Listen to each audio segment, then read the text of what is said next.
ओम शांति।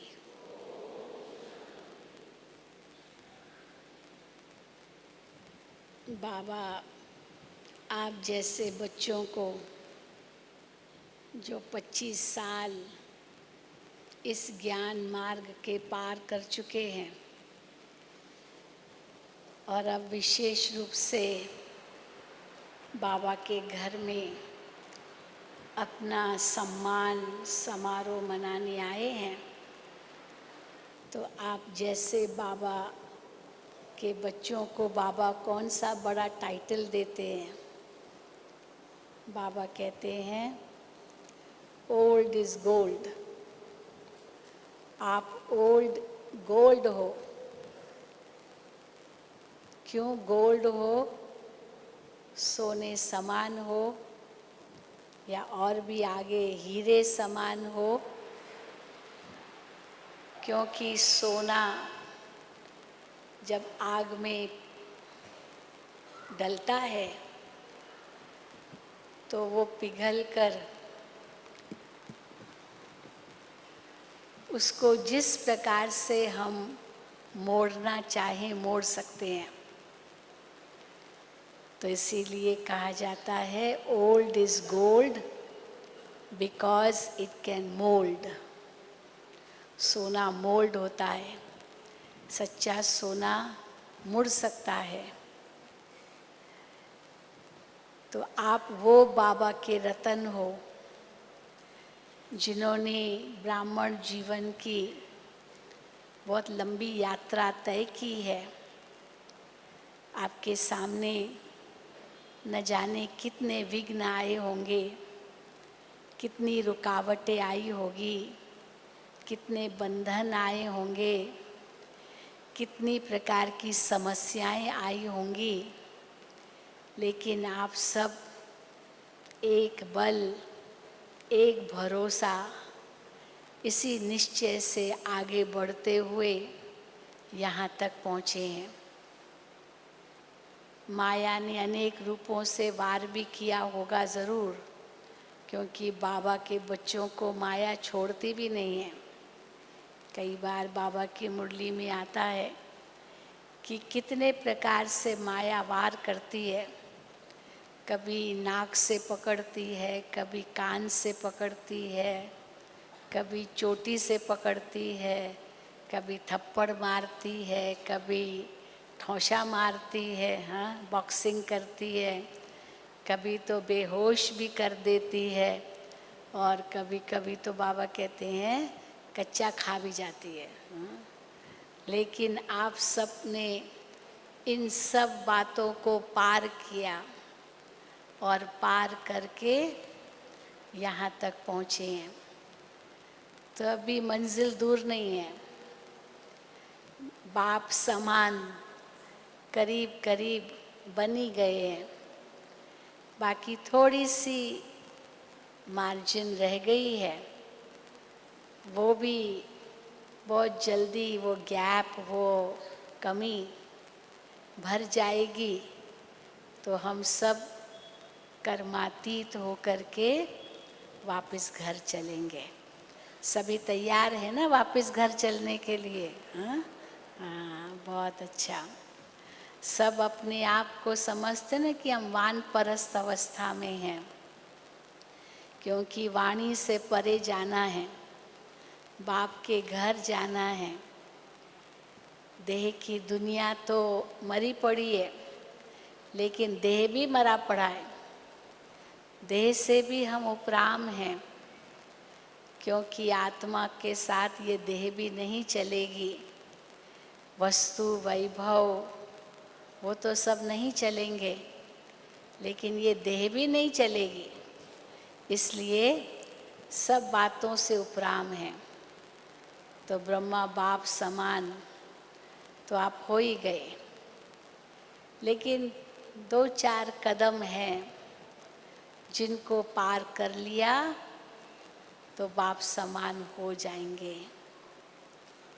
तो आज आपको विशेष रूप से एक कदम ब्रह्मा बाप का सुना रहे हैं।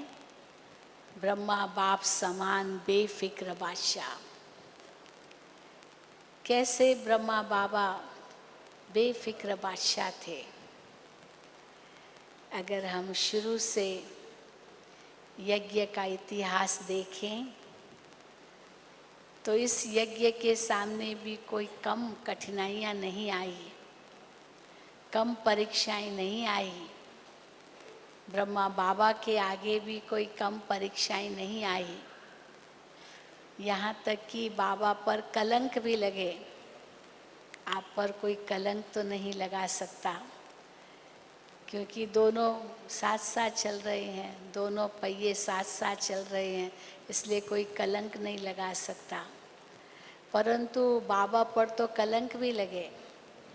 भले बाबा का परिवार उनके साथ था, लेकिन किस प्रकार के कलंक लगे थोड़ा बहुत तो आप जानते ही होंगे। क्योंकि जैसे ही शिव बाबा ने ब्रह्मा तन में प्रवेश किया तो बाबा पर कैसे कलंक लगे, हाँ थोड़ा तो जानते होंगे। शिव बाबा की प्रवेशता से पहले तो ब्रह्मा बाबा को कितना सम्मान मिलता था समाज से, क्योंकि बाबा बहुत दानी थे। खूब धनी तो थे ही, लेकिन धनी होना कोई बड़ी बात नहीं है। परंतु समाज में जब कोई धनी व्यक्ति दानी बन जाता है तब उसका बहुत बड़ा सम्मान होता है, बहुत दुआएं उसे मिलती है। तो ब्रह्मा बाबा भी धनी के साथ साथ दानी भी थे। तो कितनी दुआएं बाबा ने अपने भक्ति काल में प्राप्त की होगी, क्योंकि भक्त भी बाबा थे। इसीलिए बाबा को उस रीति से लोग बहुत सम्मान की दृष्टि से देखते थे। लेकिन जैसे ही शिव बाबा की प्रवेशता हुई तो किस प्रकार के कलंक लगने लगे, क्योंकि शिव बाबा ने जो चमत्कार कराए, उन चमत्कारों के कारण शिव बाबा को तो नहीं कोई कह सका, क्योंकि उनको तो किसी ने देखा नहीं, उनको कोई देख नहीं सकता था। लेकिन ब्रह्मा बाबा तो सामने थे साकार में। तो जैसे ही शिव बाबा की प्रवेशता हुई, क्या चमत्कार होने लगे। लोगों को बाबा से श्री कृष्ण के साक्षात्कार होने लगे। जो बाबा को देखे, जिस पर बाबा की दृष्टि पड़े, या जब भी जब बाबा ओम की ध्वनि करे तो बाबा से श्री कृष्ण के साक्षात्कार होने लगे। और कईयों को तो घर बैठे भी श्री कृष्ण के साक्षात्कार होते थे, और श्री कृष्ण के जैसे निकट जाएं तो कृष्ण उनसे दूर हो जाए और वो इशारा करे ब्रह्मा बाबा के तरफ, तो सफ़ेद वस्त्रधारी सामने खड़ा हो जाए कि मेरे से तुम तब मिल सकोगे जब इनके पास जाओगे। तो ब्रह्मा बाप को कोई जानते थे, कोई नहीं जानते थे, लेकिन जिनको ये साक्षात्कार होते थे वो ढूंढ ढूंढ करके, घूम घूम करके बाबा के पास आते थे कि इनको ही हमने देखा है, इनसे ही हमें श्री कृष्ण के दर्शन होंगे। तो एक तरफ तो लोगों की बहुत भावना बैठ गई कि ये तो कितनी महान हस्ती है, इनसे कृष्ण के दर्शन होते हैं। पर दूसरी ओर लोग उल्टा भी लेने लगे कि एक दादा लेखराज है, उनके पास जादू है, जादू कहने लगे, जो आज तक भी लोग जादू कहते हैं। कई बार कहेंगे भाई ये ब्रह्मा कुमारियों के पास आप जाओगे ना, आपको जादू लग जाएगा, अभी तक वो जादू शब्द है। या कभी कभी कहेंगे कि इनकी आंखों में मत देखना, आपको जादू लग जाएगा। ये आपको जो प्रसाद देते हैं ना, वो खाना नहीं तो जादू लग जाएगा, हर बात में जादू लग जाएगा। तो हम कहते हैं अरे जादू को इतना सस्ता है क्या? और जादू लगेगा तो कितना दिन लगेगा? चलो एक दिन वो जादू का असर होगा, 2 दिन होगा, 8 दिन होगा, ये तो सारे जीवन का सौदा है, तो ये कोई जादू की बात थोड़ी है। परंतु ये ज़रूर था कि ये शिव बाबा का चमत्कार था।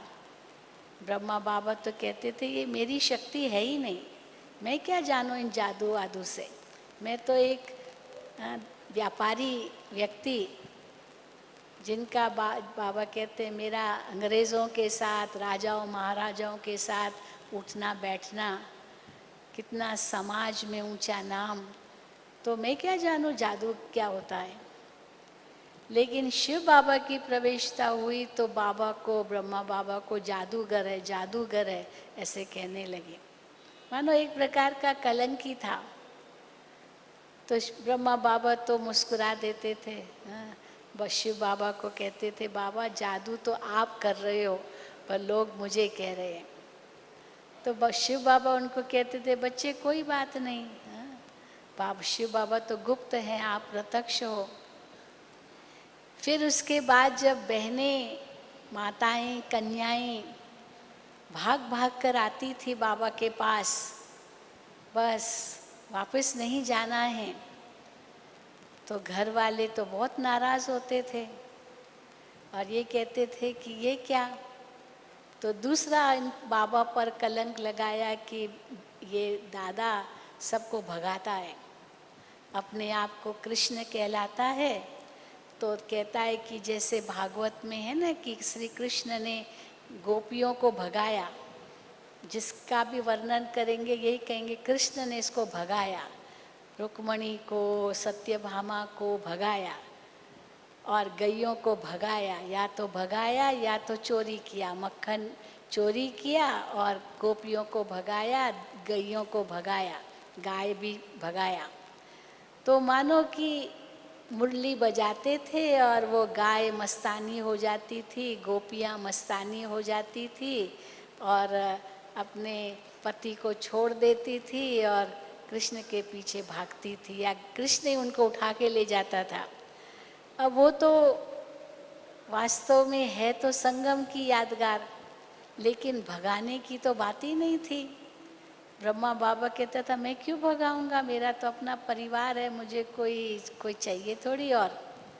लेकिन ये तो बच्चियां भाग कर आई, क्योंकि दुशासन या हम जिसको बाबा कहते हैं ना कि जो असुर, हम बेचारी भोली भाली माताओं को मारते थे, पीटते थे, तो मानो वो बेचारी भाग कर आ गई, क्योंकि असुरों का सितम वो सहन नहीं कर सके। इनको तो यहाँ साक्षात्कार होता था, वो तो नशे में रह चलती थी, परंतु लोग समझते थे ये जादू लगाया, तो कई भाग कर आई। बाबा कहते अभी ये बात नहीं है, क्योंकि उस समय ये शिव बाबा की जादूगरी थी, यज्ञ की स्थापना होनी थी। अगर उस समय ये बाबा के पास नहीं आती होती तो 14 साल की तपस्या जो बाबा ने करवाई और इतना नींव जो पक्की कराई बाबा ने तपस्या की, वो कैसे होती अगर ये बाबा के पास नहीं आई होती। तो कैसे ये आई, तो लोगों ने कहा कि अरे ये अपने आप को श्री कृष्ण कहलाता है और कहता है कि ये सब मेरी जो आई है ना, ये करीब 300-400 मेरी पटरानियाँ हैं और मुझे तो 16,108 रानियाँ चाहिए। जैसे श्री कृष्ण की 16,108 रानियाँ थी, तो अभी तो 400 ही मिली है मुझे, अभी तो 16,108 चाहिए। तो ये भी कितना बड़ा कलंक था। बाबा को कोई पटरानियाँ थोड़ी चाहिए थी, तो बाबा के बच्चे थे, तो कितना बड़ा कलंक लगा। लेकिन बाबा फिर भी मुस्कुराते रहे कि देखो समाज कितना कलंक लगा रहा है। जो कई बार शिव बाबा की मुरली में आता है कि शिव बाबा को ब्रह्मा बाबा कहते थे बाबा ये क्या, वाट वेंदे बामण फाथो, रास्ते चलते चलते ब्राह्मण फंस गया, क्योंकि लौकिक में भी बाबा ब्राह्मण ही थे। कृपलानी जाति सिंधियों में सबसे ऊंची जाति मानी जाती है, ब्राह्मण लोग होते हैं।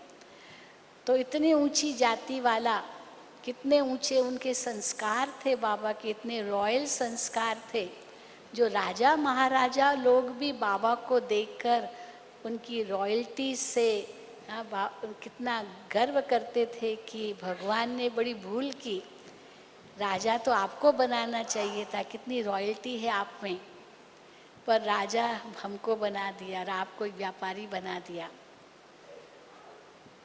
तो इसलिए बाबा पर इतने कलंक लगे कि ये अपने आप को कृष्ण कहलाता है और इसको 16,108 पटरानियाँ चाहिए, रानियाँ चाहिए। पर ये तो बाबा के बच्चे थे, प्रजापिता ब्रह्मा कहलाया और प्रजापिता ब्रह्मा के सब बच्चे थे।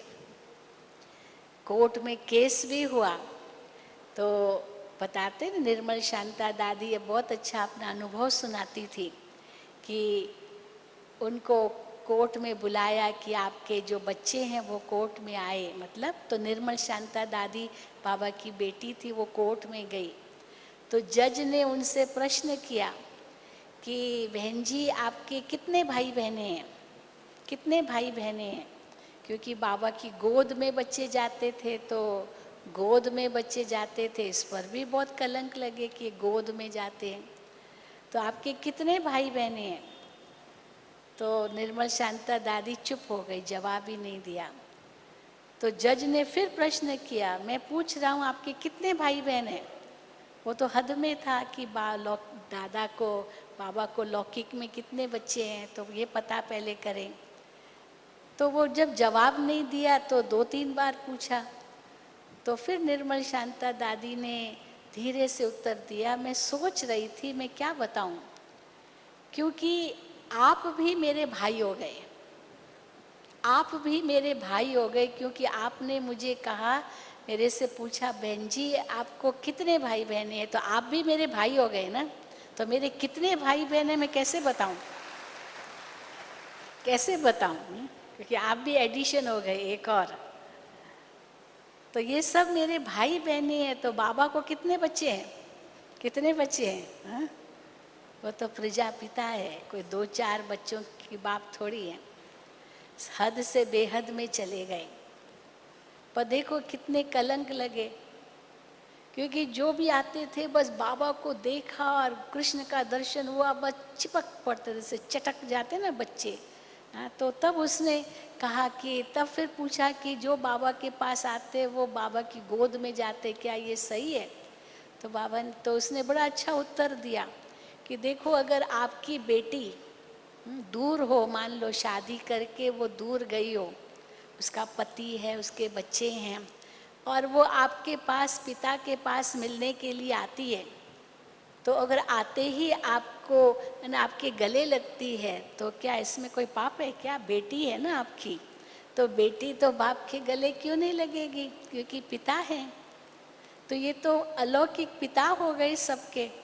मानो कि इतनी सारी बातें हुई, क्योंकि बाबा को साधारण रूप में देखते थे, क्योंकि पहले तो बाबा की इतनी मर्यादा थी कि बाबा की लौकिक जो युगल थी यशोदा, वो उसने एक बार अनुभव सुनाया था कि अज्ञान काल में भी बाबा ने मुझे कभी मारा नहीं था। यानी कई बार पत्नी को कोई मारते हैं ना, हाँ, पति लोग बहुत मारते हैं, पता नहीं कितना मारते हैं पत्नी को, समझते हमारा अधिकार है स्त्री पर, तो मारते भी हैं। परंतु बाबा ने कभी मुझे ऐसे हाथ नहीं लगाया था, कभी भी नहीं। बाबा की तो और ही, वो जैसे घर से निकलना होता था, नहा धो करके आते थे, तो बाबा की लौकिक युगल उनके पैर धोती थी, वो चरणामृत समझ करके पीते ना, जैसे इतना बाबा को रिस्पेक्ट देती थी, देवता के रूप में उनको देखती थी, इतना बाबा के प्रति रिस्पेक्ट था। और उनका भी बाबा का भी इनके प्रति था। वैसे भी बाबा को माताओं के प्रति बहुत रिस्पेक्ट था।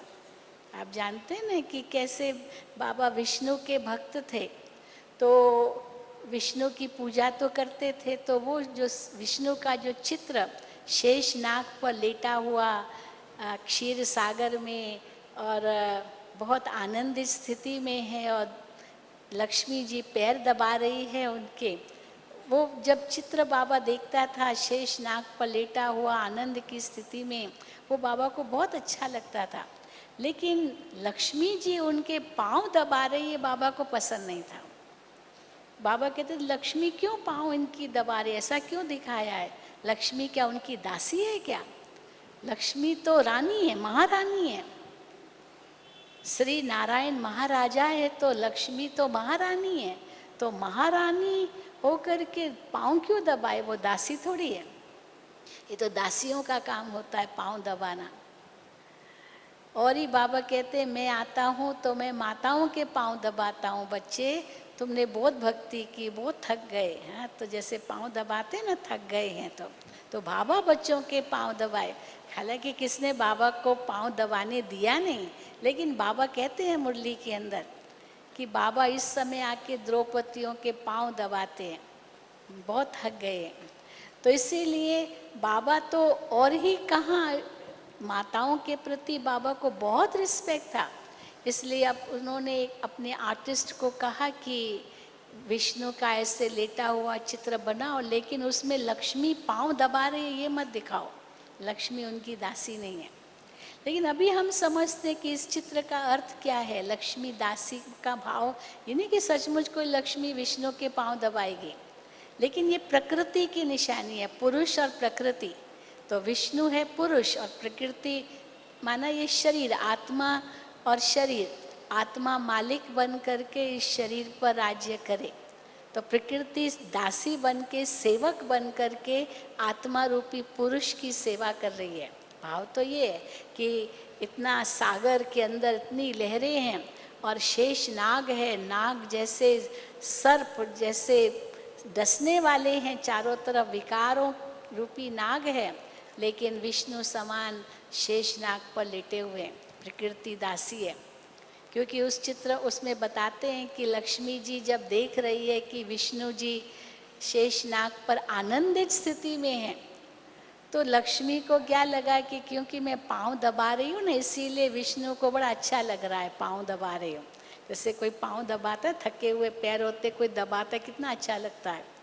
तो लक्ष्मी जी उनसे पूछ रही है कि आज आप इतने मग्न हो, इतने आप आनंदित हो कि क्या वजह है?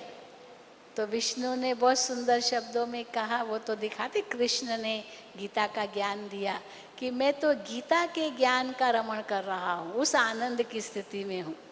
तो कहाँ गीता के ज्ञान का आनंद और कहाँ वो सोच रही है कि मैं पाँव दबा रही हूँ इसलिए आनंद की स्थिति है। लेकिन ये प्रकृति सेवक के रूप में संगम पर भी प्रकृति सेवक है, जिसके लिए बाबा कहते हैं तो मुझे दे दो। बाबा कैसे निर्विघ्न बनाता रहेगा, बाबा पर बोझ दे दो, बोझ मत उठाओ। तो इसलिए ब्रह्मा बाबा के सामने कितनी बातें आई।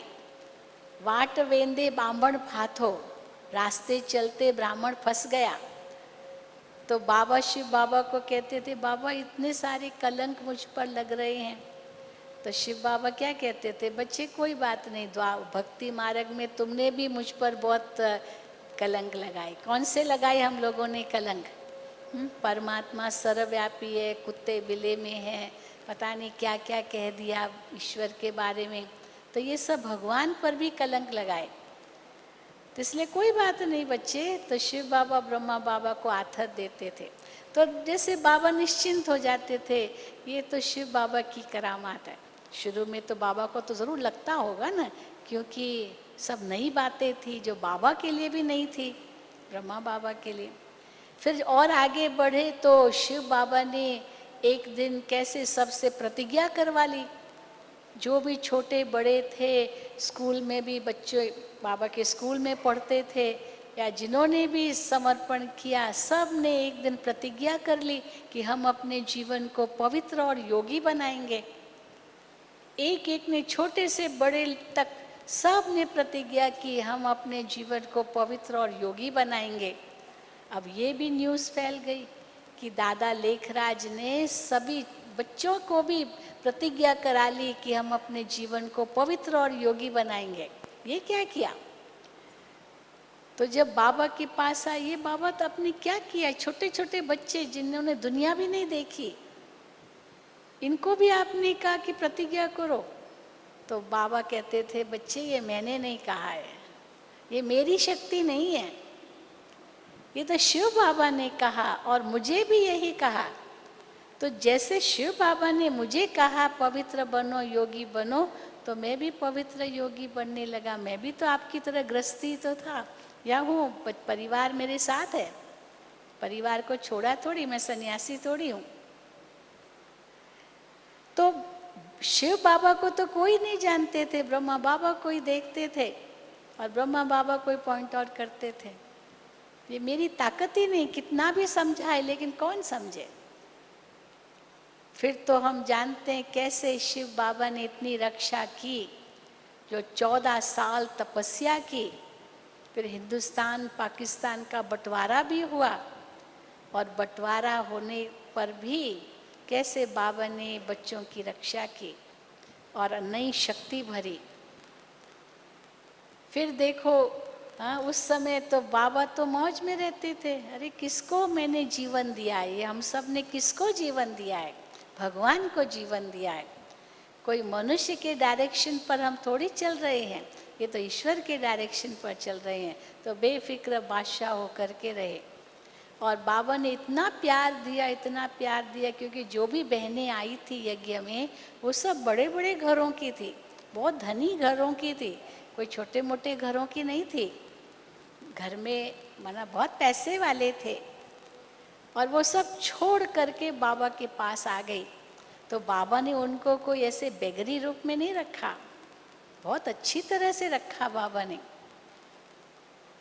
लेकिन जब उसके बाद जब भारत में आए 1950 में, तो इतना सारा जो भी धन बाबा ने अपना लगाया था 14 साल, वो तो सब खर्च हो गया। नेचुरली इतने सब भाई बहनों के पीछे वो बच्चे थोड़ी ले आई। मम्मा तो एक पैसा भी नहीं ले आई, मम्मा और मम्मा की लौकिक माँ, क्योंकि पिता गुजर गए थे, देवाला मार दिया था, तो एकदम जीरो तक चले गए थे, सब कुछ धन उनका खत्म हो गया। और बाप को तो इतना सदमा पहुंचा, मम्मा के लौकिक बाप को हार्ट फेल हो गया, वहीं ओम शांति, मतलब बिल्कुल कुछ नहीं था उनके पास, ऐसी स्थिति आ गई। और जब बाबा के पास आए और बाबा के पास शरण ले ली, और जैसे शरण ली तो बाबा ने उनकी पालना की। तो कई बार बाबा मम्मा के लिए कहते हैं कि मम्मा तो जिस ड्रेस में आई थी बस वही ड्रेस, दो ड्रेस भी साथ में नहीं लाई थी, वही ड्रेस में आई थी मम्मा और उनकी लौकिक में माँ उनकी। और कैसे एक पैसा नहीं यज्ञ में दिया, लेकिन वो लक्ष्मी बन गई। तो इसका राज भी बताते हैं कि कैसे वो लक्ष्मी बनी। एक पैसा भी धन यज्ञ में नहीं दिया, पर इसका कारण था कि वो जहाँ जाती थी अनेकों से बाबा की भंडारी के लिए सेवा कराती थी, अनेकों से। जितनी भी हमारी दादियाँ थी जब यज्ञ में आई तो क्या ले आई? कुछ भी नहीं, खास क्या लाई होगी। कोई पूरे परिवार के परिवार समर्पित हुए वो दूसरी बात थी, लेकिन अगर वो केवल वो आई तो क्या लाई होगी? कुछ भी नहीं, क्योंकि वो थोड़ी कोई कमाती थी। और फिर जब भारत में आए तो बेगरी पार्ट शुरू हो गया, क्योंकि वो धन तो पूरा हो गया। और जब बेगरी पार्ट शुरू हुआ, फिर भी देखो बाबा कैसे बेपरवाह बादशाह, बेगमपुर का बादशाह, कैसे बाबा थे बेफिक्र बादशाह। दिन में खाने को नहीं, 4 आने केवल पड़े हैं बस, क्या खाएंगे? 300-350 से भी अधिक भाई बहनें, वो क्या खिलाएंगे? कुछ भी नहीं है यज्ञ में। तो भोली भंडारी वो आती थी बाबा के पास, बाबा आज दिन में क्या पकाएं? कुछ नहीं है, राशन है ही नहीं। तो बाबा कहते थे बच्चे थोड़ा धीरज रखो, शिव बाबा का कोई न कोई लाल आएगा, हुंडी सकारेगा, इसलिए ख्याल नहीं करो, बाबा बेचेगा, बाबा अपने बच्चों को भूखा नहीं रखेगा। तो सबसे पहले तो सुबह नाश्ता क्या करें? तो बाबा सब बच्चों को कहते थे चलो बच्चे, चलो बच्चे, पहाड़ों पर चलेंगे। तो उस समय तो आबू में अभी भी है, उस समय तो बहुत ही था कि छोटी छोटी चेरी मिलती थी, छोटे छोटे करौंदे मिलते थे, जामुन मिलते थे, आम मिलते थे, सारा जंगल आबू का इनसे भरा हुआ रहता था। तो बाबा सब दूर दूर तक बच्चों को जंगल में ले जाते थे, और जंगल में देखो चेरी खाई, करौंदे खाए, जामुन खाए, आम खाए। अभी भी पूरा भरा पड़ा है आबू में, कहाँ भी जंगल में जाते करौंदे, काले जामुन बहुत है। तो बस सुबह सुबह गए, वो खा लिया, ये तो और ही अच्छा हो गया, सवेरे ब्रेकफास्ट में फ्रूट खा लो तो एकदम हेल्दी रहेंगे। तो वो खा लिया तो पेट भर गया, नाश्ते की ज़रूरत ही नहीं है। परंतु मूल कारण ये था कि पैसा नहीं था यज्ञ में। फिर उसके बाद अभी 10 बजे इसके बाद क्या करें? तो बाबा कहते थे देखो शिव बाबा ज़रूर कुछ न कुछ भी करेगा। और सचमुच 10:30 बजे पोस्ट आती थी, लेटर्स आते थे, और जैसे बाबा ने लेटर खोला, या वो बहन जो निमित्त होती थी लेटर खोला, उसके अंदर रुपए पड़े। किसने भेजा किसी को पता नहीं, नो नेम, कोई नाम नहीं, किसने भेजा पता ही नहीं, गुप्त रखा जिसने भेजा। ये नहीं कि कोई आजकल तो ऐसे पैसे डालो तो चोरी भी हो जाए, तो इसीलिए उसको कैसे बनाते हैं, एकदम रजिस्टर्ड लेटर बनाएंगे, ये करेंगे वो करेंगे, वो भी नहीं, सिंपल एनवेलप में। मनोहर दादी जी एक बार अपना अनुभव सुनाती थी कि माउंट आबू में रोज शाम को इतना योग करते थे, योग तपस्या करते थे, बहुत वातावरण पावरफुल हो गया। 1951 माना ब्रिज कोठी में, तो सामने एक मकान था, एक परिवार रहता था। वो माता जो थी उस परिवार की, वो रोज देखती थी यहाँ लाल लाइट जलती है और यहाँ इतने सारी बहनें हैं, वो देखती रहती थी ये सारे इतने लोग यहाँ क्या कर रहे हैं, शाम को इतनी नमाज, शाम को सब तपस्या कर रहे हैं। तो उसको बहुत अच्छा लगता था, वो रोज आ जाती थी शाम को, और जैसे आ गई बस थोड़ा डाल दिया, हाँ दे दिया, हुंडी सकार ली, उसको बाबा की जैसे टचिंग होती थी। तो कैसे बाबा ने शुरू किया ये कार्य, कैसे सेवा केंद्र खोले, वो भी चमत्कार हो गए। लेकिन ब्रह्मा बाबा बेफिक्र बादशाह थे, बच्चे बाबा के हैं, बाबा को हमने अपना जीवन दिया है, तो क्या बाबा हमको भूखा रखेगा? यहाँ तक भी अव्यक्त बाबा कहते हैं कि अंत के समय कुछ नहीं मिलेगा, इतना अकाल पड़ेगा। आज भी बाबा ने कहा अकाल पड़ेगा, भूस्खलन होगा, सब हुआ ना, अभी कितना हुआ उत्तराखंड में, पता ही नहीं कितने हजारों लोग मरे हैं, पता ही नहीं है, सब गंगा नदी में बह गए, सबका उद्धार हो गया, यही कहेंगे ना, और क्या कहेंगे। गंगोत्री जमुनोत्री कहाँ, हाँ गंगा को शुद्ध अशुद्ध कर दिया तो शुद्धिकरण का मार्ग गंगोत्री जमुनोत्री, गंगा जमुना ढूंढेंगे ना, प्रकृति वापस अपने सतो प्रधान स्थिति तक तो आएगी ना। खैर ये तो ड्रामा बना हुआ है जो कुछ हुआ, परंतु बाबा हम बच्चों को कहते हैं कि ये सब कुछ होना है, पर फिर भी अंत के समय चलो सब्जी वगैरह नहीं मिलेगी, सब्जी तो सारी गल जाएगी, क्योंकि बारिश अतिवृष्टि वृष्टि हुई तो कहाँ सब्जी बचती है, सब नष्ट हो जाती है। पर चलो कुछ न भी मिले, दाल रोटी तो मिलेगी, क्योंकि वो तो घर में रहता है ना, दाल अनाज और दालें तो थोड़ा होती है घर में, तो बाबा भूखा नहीं रखेगा। यहाँ तक कि अंत में कुछ भी नहीं होगा तो भी बाबा वतन में बुला करके सूबी रस पिला कर देगा, पेट भर जाएगा, हाँ? ऐसा हो जाएगा सच्ची बात है। तो हम देखते हैं कि ये शिव बाबा की करामात कैसे चली, और उसके बाद जैसे ही दादियाँ गई सेवा करने के लिए गई, सेंटर खुले, भाई बहन आते थे, तो जो थोड़ा सा भी मिलता था ना, मान लो किसी ने कोई एक घी का कनस्तर लेकर के आए, घी का डब्बा, तो दादी कहे नहीं ये हम नहीं खाएंगे, ये बाबा को भेजना है, ये बाबा को भेजना है, बाबा को भेजना है, मधुबन भेजना है, मधुबन भेजना है। बस मधुबन ही उनको बुद्धि में था, सेवा तो निमित्त मात्र कर रहे थे। तो कैसे बाबा ने अपना कार्य किया, और ब्रह्मा बाबा बेफिक्र बादशाह थे। जब शिव बाबा ने कहा उनको कि अपनी सारी संपत्ति प्रॉपर्टी जो भी है आपकी चल अचल प्रॉपर्टी संपत्ति, ये सब माताओं के आगे सुपुर्द कर दो, समर्पित कर दो, उनके नाम पर विल कर दो। तो बाबा ने एक बार भी नहीं सोचा कि मेरे लौकिक बच्चों का क्या होगा, नहीं सोचा, नहीं सोचा, सचमुच। क्योंकि शिव बाबा ने कहा, ये पत्थर पर लकीर की तरह मिट नहीं सकती, ये बाबा ने कहा है। थोड़ा सा बड़े बेटे ने विरोध भी किया कि हम हकदार है। बाबा कहते नहीं, ये तो बाबा ने धन कमाया, क्योंकि पिता अगर धन कमाता है तो बच्चे को दे न दे ये उनके ऊपर है। हाँ, दादा की जो प्रॉपर्टी है ग्रैंडफादर की, उसके लिए पोतरा डायरेक्ट हकदार बन जाता है। पर अगर पिता ने खुद कमाया है तो फिर तो पिता के ऊपर है किसको देवे। क्योंकि ब्रह्मा बाबा का जो लौकिक में जो पिता था वो तो बहुत गरीब था, बहुत गरीब। स्कूल, प्राइमरी स्कूल का हेडमास्टर था, किसी गांव में बाबा पैदा हुए थे। गांव में कुछ भी नहीं था।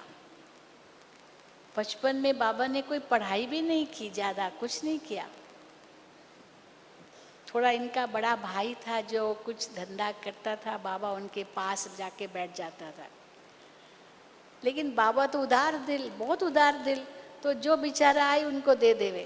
तो भाई को बड़ा गुस्सा आया, ये क्या दे देता है, मांग पैसा भी नहीं लेता है।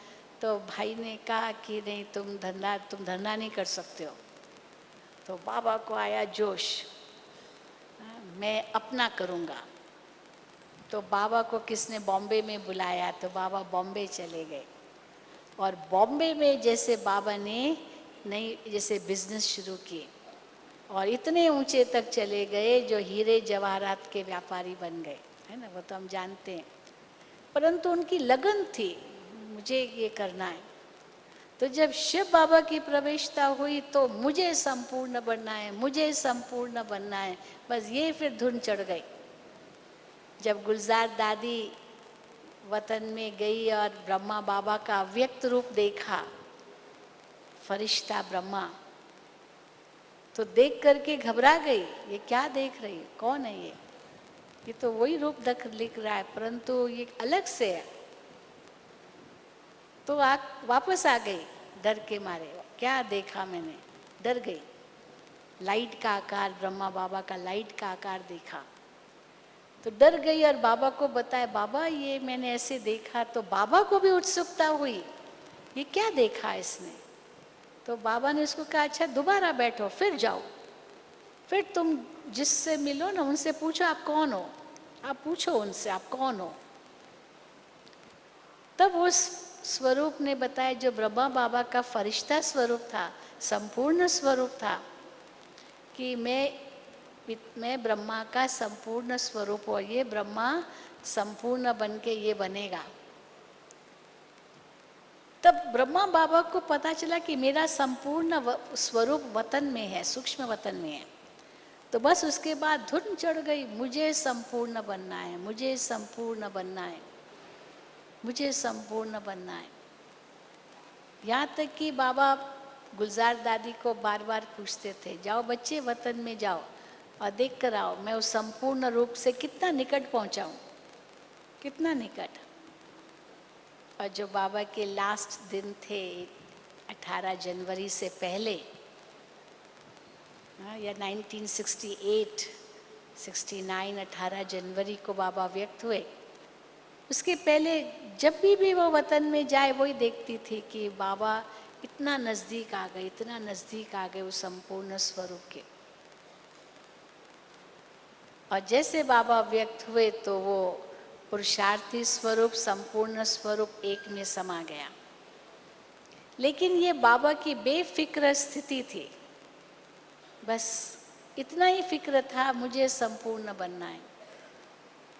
इसीलिए ब्रह्मा बाबा हमें यही कहते थे, हाँ, शिव बाबा ब्रह्मा बाबा के द्वारा, बच्चे अपना भविष्य बनाओ, अपना भविष्य बनाओ, बाकी तो सब यहीं रह जाना है। कल मैं एक कहानी पढ़ रही थी, किसी ने एक कहानी, कोई कहानी थी, अखबार में पढ़ रही थी कि कैसे एक व्यक्ति, वो उसने सोचा कि उसने एक शमशान घाट में गया, सेमेट्री है ना, क्रिश्चियंस लोग मुर्दे को गाड़ते हैं। तो उसने कहा कि, और इतना सुंदर वो सेमेट्री था, विदेशों में जाइए जो जो मुर्दा घर होता है ना, सेमेट्रीज जहाँ गाड़ते हैं मुर्दों को, बहुत सुंदर होता है, इतना सुंदर, इतने बाग बगीचे लगे हुए हैं, और वो टैबलेट जैसे थोड़ा सा वो बनाया हुआ होता है, एक सीमेंट का पत्थर, उस पर नाम लिखा होता है। लोग आते हैं जिनके रिश्तेदारों ने शरीर छोड़ा है, उनके आगे फूल रखते हैं, उनके आगे भोजन रखते हैं। वो समझते कि वो खाएगी आत्मा, क्योंकि वो समझते आत्मा भी शरीर के साथ अंदर ही है, वो अंदर ग्रेव में है, मानो कब्र में है, और वो आत्मा आके खाएगी, और फिर अंत में क्राइस्ट आएगा और सबको कब्र से निकालेगा। ऐसे ये मान्यता है क्रिश्चियनिटी में। तो बहुत सुंदर कब्र बनाते हैं, कब्रस्तान बहुत सुंदर होते हैं, हमारे भारत की तरह नहीं। बस एक दो खाली जगह बना ली, लकड़ी रखी, जला दिया, काला काला। वहाँ तो बहुत सुंदर, क्योंकि दफनाते हैं। तो लोगों को यहाँ तक चिंता हो जाती है कि मैं अपना जो कब्र, मेरी कब्र कैसी होनी चाहिए, तो कब्र मेरी अच्छी हो उसके लिए भी पैसे देते हैं पहले से ही। ग्रेव, अब मेरी कब्र अच्छी हो उसके लिए पहले से किराए पर अपनी कब्र ले लेते हैं और किराया भरते रहते हैं, जैसे मकान का किराया होता है ना, क्योंकि ज़मीन नहीं है तो किराया देते हैं कब्र का। तो एक व्यक्ति था, उसने सोचा कि कैसे मेरी कब मैं शरीर छोड़ूंगा तो मेरी कब्र कैसे होगी, कौन से वो तब क्या बोलते ताबूत में मेरे शरीर को रखा जाएगा। वो भी पहले से खरीद लिया, बहुत सुंदर ताबूत, और अपनी जगह भी उसने पहले से ही निश्चित कर ली, और क्या क्या होगा जैसे होगा ये सब उसने पहले से ही प्लान बना लिए, सब कुछ। बस वही देख रहा है मेरा ताबूत कैसा होगा, मेरे इस शरीर को कैसे सजाएंगे, कैसे उसको दफनाएंगे, कहाँ करेंगे, उसका क्या पैसा खर्चा, और फिर उसके बाद विल करके बेटे को दिया, भैया अभी ये तुम संभालो, क्योंकि मैं निश्चिंत हो गया, मेरी कब्र अभी निश्चित है, सब कुछ है। और सचमुच मर गया, मतलब दे दिया, उसी समय हार्ट फेल हो गया और मर गया। अब जो बच्चों को कहा, पत्नी को कहा, पत्नी बच्चों ने ऐसे ही किया। ये सब उसने पहले से क्यों किया, क्योंकि उसको बुद्धि में था मैं मर जाऊंगा तो मैं तो ये सब देख नहीं सकूंगा ना, इसलिए मैं जीते जी पहले देख लूं कि मेरी कब्र कैसी होगी, मेरा ये कैसे होगा, क्या करेंगे। तो एक बार उसको पहले से रिहर्सल भी कर दिया सब कुछ, और फिर सचमुच मर गया तो निश्चिंत होके मरा कि मेरा बहुत अच्छी कब्र भी होगी, मेरा सब अच्छा होगा, क्योंकि सब दे दिया। लेकिन लास्ट में उसमें वो कहानी के अंदर आता है कि ये जीते जी भले वो सब कर लिया, बस कब्र देखना, शरीर देखना, वो सुंदर देखना, पर आत्मा का कल्याण कैसे करना वो तो सोचा ही नहीं। आत्मा का पता ही नहीं कि आत्मा का भी कोई कल्याण करना होता है, वो तो शरीर का ही केवल देखते रहते हैं। और बाबा ने हमें क्या सिखाया है, शरीर की चिंता करो, मेरे पीछे मेरे बेटे में इस शरीर को संस्कार करेंगे नहीं करेंगे, ये करेंगे कहाँ करेंगे, कुछ नहीं, वो तो बाबा जाने, वो बच्चे जाने। मैं आत्मा तो पंछी उड़ गया, बाकी जो भी हो शरीर की बैठ की चिंता करेंगे, क्या करेंगे, क्या करेंगे। आत्मा अपना भाग्य बना के जाए। तो इसीलिए ब्रह्मा बाबा को यही था, बस एक ही फिक्र था, मुझे संपूर्ण बनना है, मुझे संपूर्ण बनना है, मैं आत्मा उड़ता पंछी बनूं। इसलिए जब वो बाबा ने शरीर छोड़ा उस समय भी, उसके बाद दादी जी ने संदेशी गुलजार दादी से कहा कि जाओ वतन में बाबा से पूछो कि जिस समय बाबा शरीर छोड़ रहा था उस समय बाबा की स्थिति कैसी थी, क्योंकि बाबा वतन में तो इमर्ज कर देते हैं सब कुछ, और वो आत्मा खुद भी बताती है, जो देह छोड़ती है बाबा उनको इमर्ज करते हैं। तो संदेशी ने बाबा से पूछा, बाबा जब शरीर छोड़ रहे थे उस समय आपकी स्थिति कैसी थी। तो बाबा ने बहुत सुंदर शब्दों में कहा कि उस समय 3 प्रकार की खींच थी, 3 प्रकार की खींच। एक थी शिव बाबा की खींच, शिव बाबा बुला रहे हैं, बच्चे आओ, बच्चे आओ। हाँ, बच्चे बाप समान हो गए हो, आओ बच्चे आओ, बाबा बुला रहे हैं और बाबा के साथ कंबाइंड रूप में अभी सेवा करनी है। नहीं तो ब्रह्मा बाबा पुरुषार्थी रूप में नीचे धरती पर, सृष्टि पर, शिव बाबा तो वतन में। तो मेरे समान हो और मेरे समान बन के साथ में कंबाइंड रूप में सेवा करेंगे, बाप दादा मिलकर। अभी हम कहते हैं बाप दादा को अलग नहीं कर सकते, अभी भी बाप दादा आते हैं गुजरात आदि में, नहीं कि शिव बाबा अलग आता है ब्रह्मा बाबा अलग आता है, नहीं, साथ में कंबाइंड है। कंबाइंड होते ना, एक होते हैं भाई दो जुड़वे बच्चे हैं गर्भ में, तो एक पहला निकला फिर 5 मिनट के बाद दूसरा पैदा हुआ, पर ये दोनों ही साथ में हैं, वो साथ ही जुड़े हुए हैं, अलग कर ही नहीं सकते हैं। कई बार वो दिखाते हैं कि ऐसे जुड़े हुए हैं, दो लड़कियां सिर से जुड़ी हुई है, पेट से जुड़ी हुई है, पीठ से जुड़ी हुई है, अलग कैसे करे जब तक कोई डॉक्टर उनको अलग करे। पर यहाँ तो बाबा ने कहा और ही कहा कि जुड़ जाओ, कंबाइंड हो जाओ, तो बहुत फायदा है, क्योंकि एक तो गुप्त है, वो दिखाई नहीं देता है, साथ में ही है।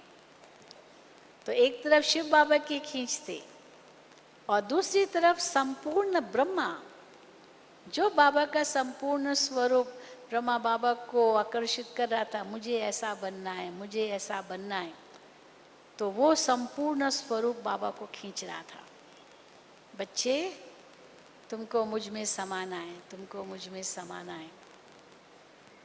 और तीसरे तरफ जो अंतिम हिसाब किताब शरीर का था, अंतिम हिसाब किताब, क्योंकि सेकंड्स का खेल था, अंतिम हिसाब किताब जो शरीर का कुछ कर्म भोग कुछ भी होगा, वो बाबा अशरीरी बन गए, बिल्कुल अशरीरी बनते गए, बैठे थे पलंग पर, अशरीरी बनते गए। दादी जी उनके सामने, और दादी जी ने बाबा का हाथ पकड़ा, बाबा ने आंखें खोली, दृष्टि दादी को दी और हाथ दादी के हाथ में, वो दृष्टि और हाथ से जैसे सारी शक्ति, सारी विल दे दी, विल पावर्स दे दिए, और 1 सेकंड में आत्मा उड़ गई। हाँ, देखो कितना सहज, क्योंकि बाबा तो अशरीरी स्थिति में हो ही गए थे। अशरीरी स्थिति का बहुत काल का अभ्यास अंत में बहुत मदद करेगा। तो 1 सेकंड में बाबा अशरीरी बन गए, वो कर्म भोग जो अंतिम था वो भी सूली से कांटा हो गया, पता भी नहीं चला। तो ये तीसरी खींच थी और बाबा वतन में उड़ गए। और उसके पहले बाबा को पता तो चल गया कि अब ये बस लास्ट स्टेज है, इसलिए तो बाबा ने कहा कि जल्दी मुरली चलाओ, जल्दी मुरली हो, रात्रि क्लास। और रात्रि क्लास में मुरली पूरी होने के बाद बाबा उठे और सबके आगे झुक करके 3 अंतिम शब्द कहे। अच्छा, हाँ, फिर क्या कहा, बच्चे सदा निराकारी, निरंकारी, निर्विकारी रहना, और फिर छुट्टी। अच्छा, बच्चों से छुट्टी। बाबा कभी छुट्टी नहीं कहते थे, हमेशा गुड नाइट कहते थे, नमस्ते कहते थे, ओम शांति कहते थे, पर छुट्टी शब्द कभी नहीं कहते थे। पर उस रात बाबा ने छुट्टी कही और बाबा कमरे में गए, बाबा जानते थे। और फिर दादी जी का आह्वान किया। देखो ये भी संकल्प की सृष्टि थी, संकल्प से दादी का आह्वान किया, नहीं तो दादी रात को बाबा के पास कभी नहीं जाती थी, बड़ी दादी। एक दिन पहले दादी जी को बाबा ने रोक दिया था, वो बॉम्बे जा रही थी, वो तो बॉम्बे में रहती थी, सेंटर पर, गामदेवी सेंटर पर रहती थी, और बाबा ने उसको रोक दिया, बच्ची आज मत जाओ, अभी रुको। तो रुक गई वो। तो दादी को संकल्प आया, करीब 8:45-9 बज रहे थे, नहीं तो हर बार तो 9:30 10 बज जाते थे रात्रि क्लास के बाद, ये तो अभी तक 9 भी नहीं बजे थे। तो दादी को संकल्प आया, मैं जाऊं बाबा के पास जाऊं, गुड नाइट करूं, आज थोड़ी जल्दी है। तो ये भी जैसे बाबा ने दादी का आह्वान किया और दादी को संकल्प आया मैं जाऊं, वाणी से कुछ भी नहीं, सब संकल्प की सृष्टि थी। और दादी सामने गई और देख रही है बाबा बैठे हैं बिल्कुल शांत, और कैसे सेकंड्स का खेल था। तो ये बेफिक्र बादशाह थे, क्योंकि बाबा ने अपनी सारी जिम्मेदारियां पूरी कर दी थी। उनको तो एक ही लक्ष्य था, मुझे संपूर्ण बनना है, मुझे संपूर्ण बनना है, मुझे संपूर्ण बनना है, मुझे फरिश्ता बनना है।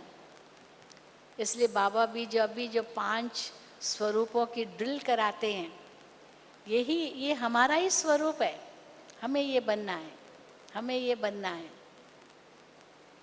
ब्राह्मण तो हम हैं, परंतु मुझे फरिश्ता बनना है, मुझे बिंदु रूप बनना है, मुझे सतयुगी श्री नारायण बनना है, श्री लक्ष्मी बनना है, मुझे पूज्य बनना है।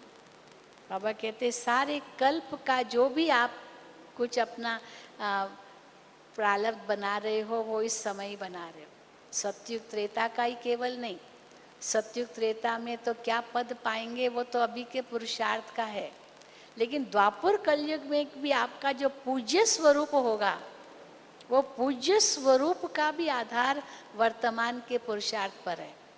जो बाबा कहते हैं ना, कोई देवियों की पूजा तो साल में एक बार ही होगी, कोई की तो रोज होगी, कोई की हफ्ते में 2-4 दिन होगी, कोई की तो सारा दिन होगी। भक्त आते ही रहेंगे, आते ही रहेंगे। कोई के तो एक एक अंग की पूजा होती है, कोई के केवल चरण की पूजा होती है। मानो कि जैसी आत्मा की स्थिति इस समय बनती है, उस अनुसार पूजा भी हमारी वैसे ही होती है भविष्य की। तो सारे कल्प की ही प्रारब्ध हम अभी संगम पर बना रहे हैं। तो ब्रह्मा बाबा की आत्मा तो देखो अंतिम जन्म में, श्री नारायण की आत्मा अंतिम जन्म में भी कितनी श्रेष्ठ, भले साधारण घर में जन्म लिया, लेकिन संस्कार आत्मा के बहुत ऊंचे थे। ये तो केवल नाम मात्र जन्म लेना था। माँ बाप कोई और होते हैं, जन्म देने वाले कोई और होते हैं, पालना करने वाले कोई और होते हैं, क्योंकि माँ तो बचपन में उनकी गुजर गई और बाप भी इतना ज़्यादा नहीं रहा, इसलिए बड़ा भाई उनके साथ था। तो बड़ा भाई भी गुजर गया, तो बड़े भाई के बच्चों को भी बाबा नहीं पाला। बड़ा दिल था, क्योंकि बाबा तो कहाँ के कहाँ पहुँच गए। तो इसीलिए हमको भी ब्रह्मा बाप समान बनना है। बाबा की हम सब भुजाएं हैं। तो इसीलिए अपनी सिल्वर जुबली जो मना रहे हैं, ये कोई कम बात नहीं है, क्योंकि भुजा बन के आपने बहुत सेवा की होगी बाबा की, कोई कम नहीं है। 25 साल से भी अधिक होंगे, कम नहीं है ये समय। तो संगम का एक एक पल इतना कीमती बाबा ने हमें दिया है, जो 1 का 100 गुना, लाख गुना, पदम गुना प्राप्ति कर रहे, कदम कदम पर इतना ऊंचा भाग्य बना रहे हैं। जो अभी भी अगर आत्मा शरीर से निकल जाए, छूट जाए, तो कोई दुख तो नहीं होगा ना? होगा क्या किसी को दुख? होगा? हाँ, क्या कहेंगे? होगा क्या किसी को? बाबा को कहें, बाबा हम तैयार हैं। जो समझ से तैयार है हाथ उठाओ। हाँ, सब तैयार बैठे हैं, बिल्कुल। मम्मा यही कहती थी, मम्मा यही कहती थी, मम्मा कहती थी कि सदा समझो कि ये मेरी अंतिम घड़ी है। सदा यही समझो, मेरी अंतिम घड़ी है। ये नहीं सोचो कि नहीं अभी तो बहुत जीना है, अंतिम घड़ी है ये। तो आपका हर पल का पुरुषार्थ कितना श्रेष्ठ होगा, क्योंकि अंतिम घड़ी है और कोई याद ना आए। जो आज भी बाबा ने देखो मुरली में क्या कहा, कोई कहते मेरा मन मूंझता है, हाँ मैं अंदर में कोई न परेशानी है, बेचैन है, ये सब क्यों है? क्योंकि योग, बुद्धि योग ठीक नहीं है। मन मूंझना क्या होता है? ये मन क्या होता है? मन तो आत्मा की सोचने की शक्ति, और थोड़ी है कुछ। मन माना ही आत्मा के सोचने की शक्ति, बस। अब हमारी सोच कैसे है उस पर सारा निर्भर तो है, क्यों नहीं? परंतु मन का भी मालिक तो आत्मा स्वयं है ना। बाबा कई बार कहते हैं मेरा मन, क्या कहते हो? मन तो आपका ही है। तो मेरा मन नहीं मानता का मतलब क्या है? आपका मन और आपका न माने ये कैसे हो सकता? आपकी चीज है ना, आपके ऑर्डर में क्यों नहीं है? तो क्यों नहीं होता? क्योंकि बुद्धि योग ठीक नहीं है। बुद्धि तो मन के ऊपर है ना। तो इसीलिए बुद्धि योग अगर बाबा से लगा हुआ है तो मन तो बहुत अच्छा है, मन तो बेचारा मित्र है हमारा। उसको तो जैसे बुद्धि सोच देगी वही सोचे। अभी दुनिया में हम देखते हैं जो इंद्रियां सोच देती है वही मन सोचता है, क्योंकि इंद्रियों का आकर्षण बहुत है। पर जैसे ही हम देही अभिमानी बनते हैं, ऑटोमेटिकली बुद्धि मन को दिशा देती है, न कि इंद्रियां मन को दिशा देती है। मैं आत्मा हूँ, मैं मालिक हूँ, सद्बुद्धि मिल जाती है। बुद्धि परमात्मा में है, मैं एक का हूँ, एक ही है। इसीलिए मम्मा, बड़ी दीदी जी ने बहुत सुंदर नारा दिया था हम लोगों को। बड़ी दीदी थी ना, मनमोहिनी दीदी, सबने देखा होगा। जिन्होंने मनमोहिनी दीदी को देखा हाथ उठाओ। हाँ, बहुतों ने देखा होगा। तो मनमोहिनी दीदी का एक बहुत सुंदर नारा था, 5 केले रोज सवेरे उठ के खाओ। याद है?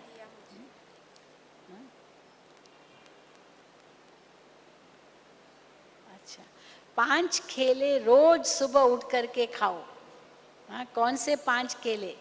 अगर 5 केले रोज सुबह उठ करके खाएंगे तो आप बहुत ताकत वाले हो जाएंगे। हाँ?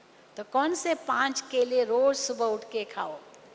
हाँ, अकेले आए हैं, एक केला। अकेले जाना है, दूसरा केला। अकेले में, एकांत में, तीसरा केला। अकेला होकर, मन से भी अकेला, कोई देहधारी की याद नहीं, अकेला होकर अकेले को याद करना है। हाँ, कितने केले हो गए? हाँ, देखा? फिर से बोलूं, अकेले आए हैं, अकेले जाना है। अकेले में, अकेला होकर अकेले को याद करना है। बस ये 5 केले रोज सुबह उठ के खाओ तो कितनी आत्मा शक्तिशाली बन जाएगी। और जब उड़ेगी तो मक्खन से बाल एक सहज सहज हो जाएगा। कई तो आते ना, इतने बुजुर्ग बुजुर्ग आते, हम कहते बारे क्यों आए आप, इतनी तकलीफ की? तो कहा कि कोई बात नहीं, मधुबन में शरीर छोड़ेंगे ना, अच्छा है। मधुबन में शरीर छोड़ेंगे तो अच्छा है। खैर, वो तो कहीं भी शरीर छोड़ो, गंगा का घाट हो, गंगा जल मुख में हो, केवल मधुबन की बात थोड़ी, कहीं भी हो, बस बाबा के सिवा और किसी की याद न हो, आप मोए मर गई दुनिया। ये बुद्धि में जैसे आ गया तो ऑटोमेटिकली उपराम स्थिति बनेंगे, जैसे ब्रह्मा बाबा की थी, न्यारे और प्यारे। तो ये बेपरवाह बादशाह, बेफिक्र बादशाह, मेरा तो एक दूसरा न कोई, वो आत्मिक स्थिति, वो बाबा की याद, वो ड्रामा पर अटल निश्चय, जिससे सहज बेफिक्र बादशाह बन जाते हैं, वो ब्रह्मा बाप समान।